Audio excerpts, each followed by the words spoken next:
Bartow County schools confirmed a child tested positive for COVID-19 more than a week ago. They also say they were delayed notifying those who would come in contact with the child.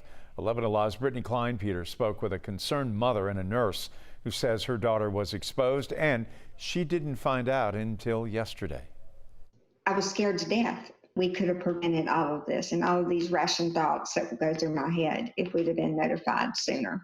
Bartow County parent and nurse Tanya Frazier says she received a letter from the Department of Public Health on Wednesday saying her daughter had come into contact with a student at her school who had tested positive for the coronavirus over a week earlier. Frazier's daughter attends Cass Middle School, where officials say they followed the State Department of Public Health's protocol and compiled a list of people who had come into contact with that student when they found out about the case on August 11th. They then sent the list to DPH before sending an email to the student body notifying them about the positive case. In a statement from the middle school, they said that DHP made it very clear that they would take the school's tracing list and call those who needed to be quarantined. But Frazier says that didn't happen for days. My first question was, why are you just now notifying me? And they said that they were running about a week to a week and a half behind. In a statement from the health department, they said that per protocol, quarantine guidelines are to be given by the school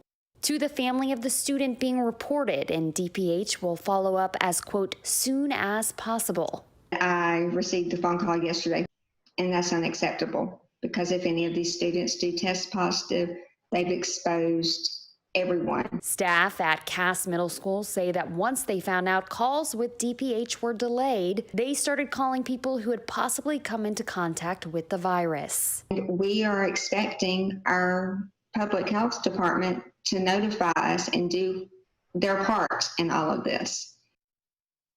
The Department of Public Health tells us they are still collecting data from the school, and they cannot tell us just yet how many people total were impacted by that positive case.